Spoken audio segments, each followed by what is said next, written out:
get along with the Russian people very, very well. Iron Curtain has descended across the country and resolute action.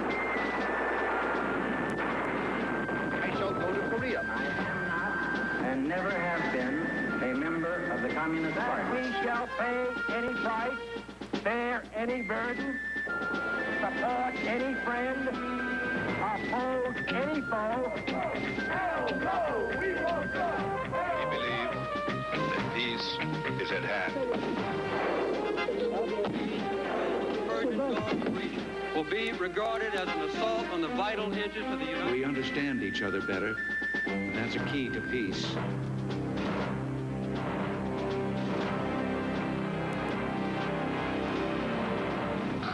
The Eagle and the Bear, dispatches from the Cold War.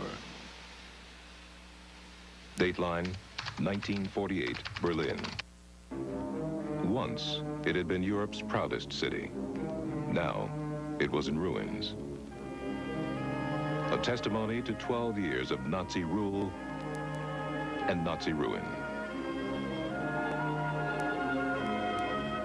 Berlin, the Nazi capital, had been the goal for the Allies in the waning years of the Second World War. It was the symbol of ultimate triumph. But more than that, it was believed that its strategic location in the heart of the continent meant that he who ruled Berlin ruled Europe. In the spring of 1945, the American and British forces were rushing towards Berlin from the west, their Soviet allies from the east. It had been agreed that the Western Allies would make for Berlin. That was absolutely agreed by everybody. And then quite suddenly, on the 28th of March, 1945, Eisenhower personally telegraphed to Stalin and said that he decided to move the direction of the Western armies southwards because he didn't think that Berlin was any longer of strategic importance. Stalin, of course, was delighted.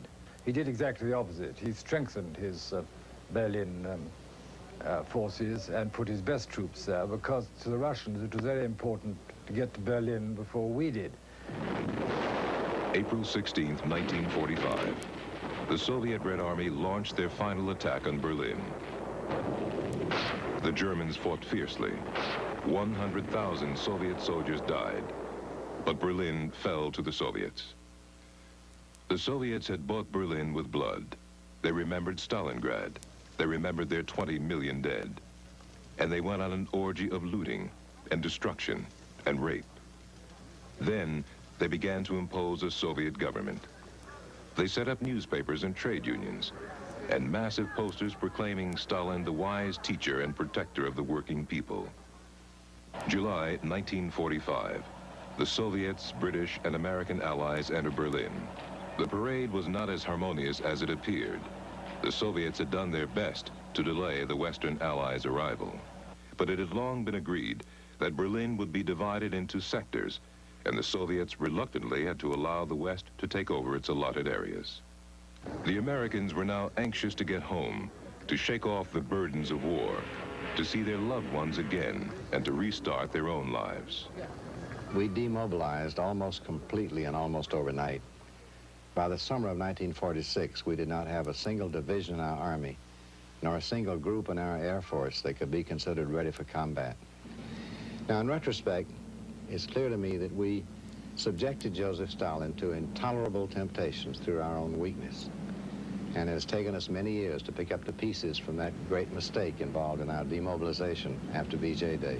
They were not demobilizing the way we were. They were maintaining and strengthening their military forces. They cut back on the manpower involved, but they modernized their industrial plant and their manufacturing base for military purposes. And Mr. Stalin, in February, or I guess, yes, February 1946, made a speech in which he announced this policy, that they were going to do everything they could through 3 5-year plans to put themselves into a position for dealing with every eventuality, and that if those eventualities included the prospect of war, which he thought was inevitable, and the United States was the principal culprit in the world, being a capitalist country. The war the Soviets conducted in Berlin was insidious and only gradually became apparent. They had the upper hand because they ruled all the territory surrounding Berlin. It was nicknamed an island in the Red Sea, and they began imposing control. January 1948. Soviet soldiers stopped a British military train, removing German passengers.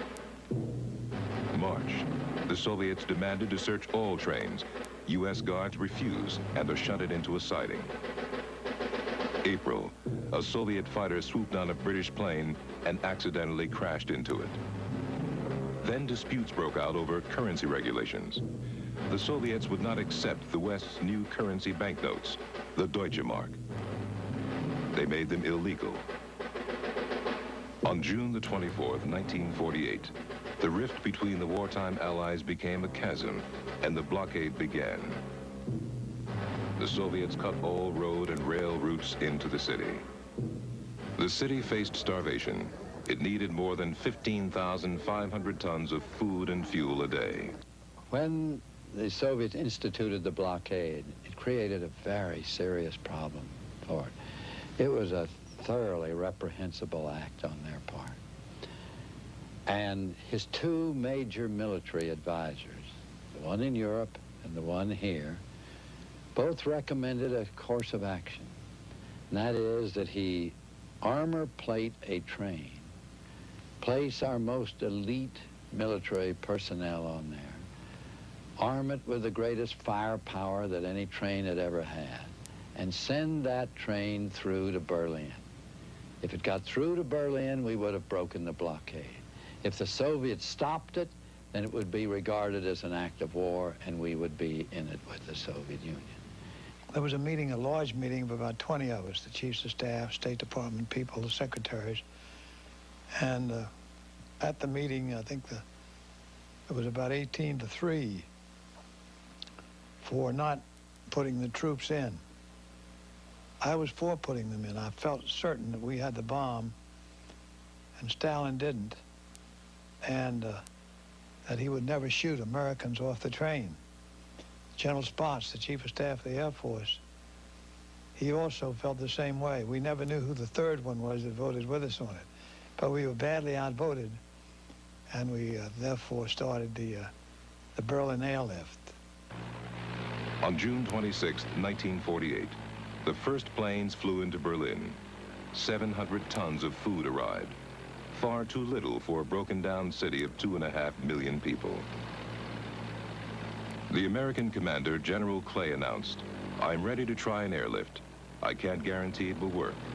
I'm sure that even at its best, people are going to be cold and people are going to be hungry. And if the people of Berlin won't stand for that, it will fail." The Eagle and the Bear will return 1948. Few could doubt the Soviet Union's intentions in those early days of the Berlin airlift. Already the Soviet Union had created satellite states in most of Eastern Europe. Now they wanted Berlin. Molotov, Stalin's foreign minister, said, "What happens to Berlin happens to Germany. What happens to Germany happens to Europe." Britain's Winston Churchill reacted with characteristic defiance. And there can be no doubt that the communist government of Russia has made up its mind to drive us and France and all the other allies out, and to turn the Russian zone of Germany into one of the satellite states under the rule of totalitarian terrorism. Really felt very easy about the situation in Europe as a whole in 1946 and 47 and 48. I mean, there was a general sort of suspicion that there might be some very revolutionary events in various countries of Europe. It actually didn't happen. And of course the Berlin blockade was a kind of a physical symbol of this struggle of the two systems. July 1948. The airlift brought in 2,500 tons of supplies a day, only half what the city needed. Life was tough in Berlin. Even the city's children were suffering. They went to school with cans and spoons, and about lunchtime, the children got probably their only hot meal a day, and they took it. They were very keen on it. We teachers envied the children sometimes, and sometimes if something was left, we got something from their food as well, but not that very often. They went into the neighboring gardens. They stole the fruit, they stole vegetables, potatoes. They played, the children. They didn't play as children usually do today. They played stealing. They played collecting cigarette stubs in the streets, especially near the barracks of the Allied soldiers. It was a play, but it was serious. The United States and Britain sent all their available planes to the city, including Britain's massive Sunderland flying boats. The Sunderlands landed on a lake, bringing in vital supplies of salt. All the pilots were under immense pressure. You consider the numbers of aircraft that were in the air, in the 3 airfields in a very small area, the British field at Gatow, Tegel in the French sector, Tempelhof, crossing patterns, aircraft coming in, weather going to pot, having to pull up and go home. It was a risky operation. It was during that time that we had a mid-air collision that 2 aircraft fell just outside of the airfield. I was in a stack up over Berlin before radar came. They had us at all altitudes holding in the cloud. We came right together with another airplane, nose to nose, C-54s, eyeball to eyeball. We could see the expression on the pilot's face just as we crossed. Almost hit prop tips. Occasionally there were, the MiGs would buzz the aeroplanes, and that was all rather frightening, and they come alongside and waggle in their wings. But no one took any notice. No one was going to follow them, for example, as suggested. Oh, I was about 3 miles off the end of the runway, landing to the east, and suddenly there was a flash of light in our eyes, the co-pilot and I, like the sun going down. Well, the sun was behind us. We couldn't figure out what was wrong. And the Russians mounted an enormously powerful searchlight over here in the East Berlin and tried to blind us. But the Russians never attacked. Why? Because they knew we had the bomb, and they didn't have it. I think they went as far as they felt they could. At the same time, were confident that we wouldn't pull another situation on them like Hiroshima and Nagasaki. But a different type of warfare was being waged within the beleaguered city. The Soviets tried to impress and depress us on the Western side, not only the Germans, but also the Western allies. We had a lot of kidnapping of journalists, even of some politicians. From the first moment on, they planned to make it a communist state. September 6, 1948. The Berlin City Council was meeting in the Russian sector when communist demonstrators moved in to disrupt the meeting. It had happened before, but this time Soviet troops arrested 46 Western sector police who had gone along to protect the elected representatives. Berlin's mayor-elect Hans Reuter believed that the future of the city's democracy was at stake. And Ernst Reuter asked the Berliners over radio a day before, once an hour, come to meet with us at the Reichstag and show that Berlin will stay free. And these people came because they decided to be free and to stay as they were. And I think this is the strength of a democratic society, that in a case, people are called in a situation of depression, of fear, they come and they show up. It was September 9th, 78 days into the blockade. 300,000 Berliners gathered in front of the Reichstag. The crowd calls for Ernst Reuter, the man Berlin elected as its mayor, only to be rejected by the Russians. With stubborn courage, and in the certain knowledge of his fate should the Western Allies leave Berlin, he defies the menace from the eastern sector. The tension was high. Crowds returning home to the Soviet sector clashed with Soviet police. A serious riot seemed imminent. Scaling the Brandenburger Gate, German youths attempt to haul down the Russian flag and Soviet troops open fire.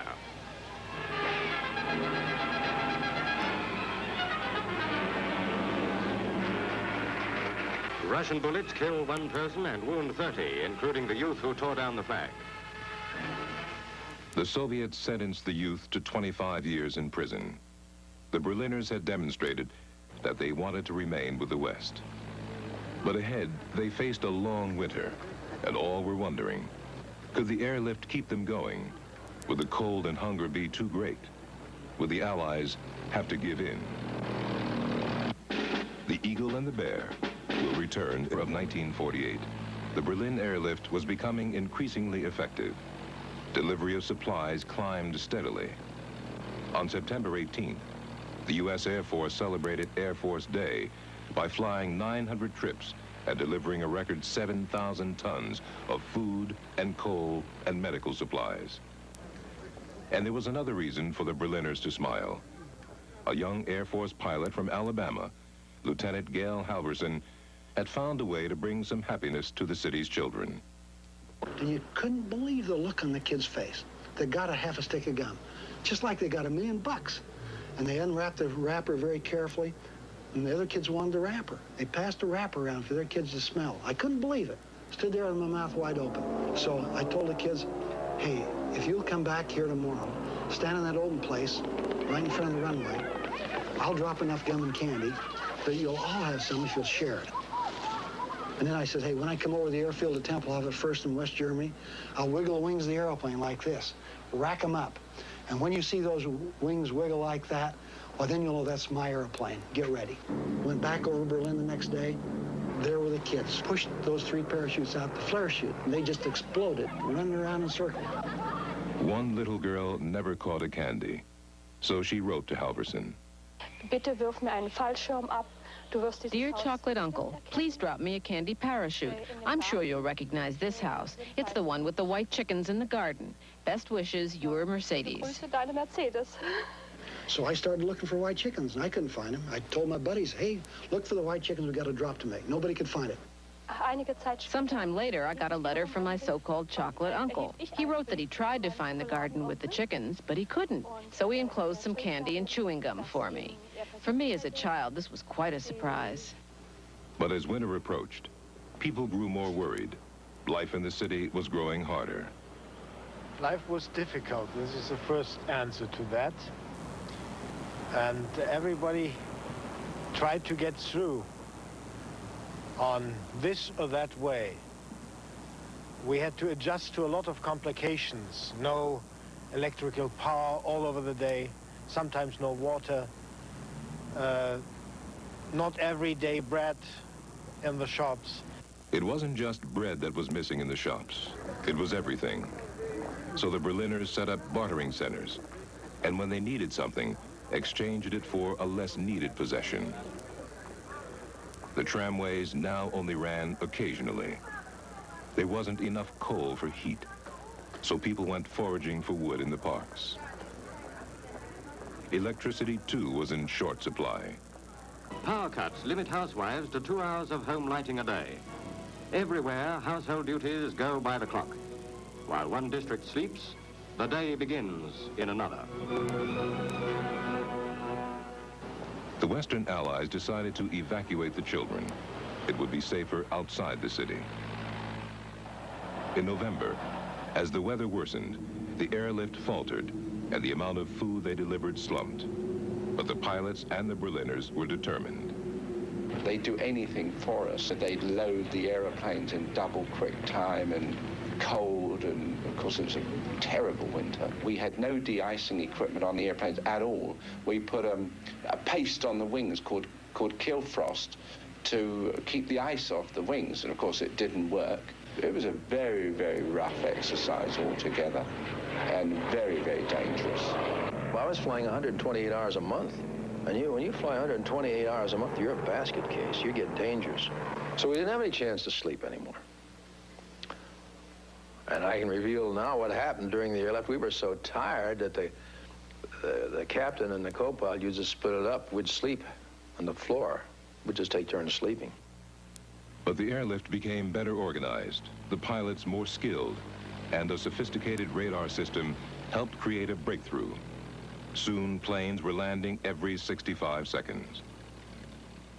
We like to land on this beautiful approach out here between these buildings.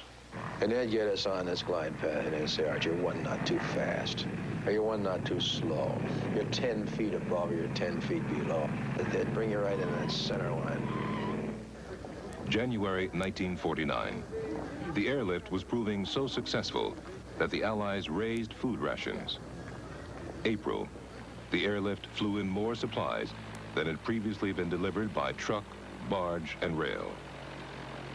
Now, it was Russia and her Eastern European satellites who were suffering from a counter-blockade, and Stalin began to show an interest in reaching a settlement. What was happening, though, was that they were suffering a very serious public relations damage because the Berlin airlift was succeeding. We again showed our scientific preeminence in the world, and they finally couldn't stand it any longer. May 12, 1949, midnight. The Soviets lifted the blockade, and the first vehicles sped towards the city. At a Berlin checkpoint, crowds greeted the cars. An American pressman wins the race into the city with a 100-mile-an-hour dash, completing the journey from Helmstedt in quarter the normal time. It was 11 months since the Soviets had tried to drive the West out of Berlin.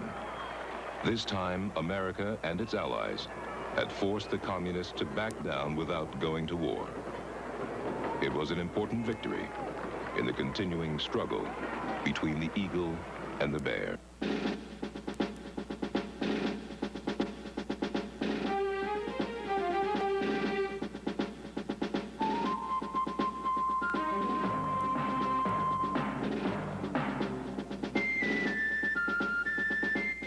Tomorrow,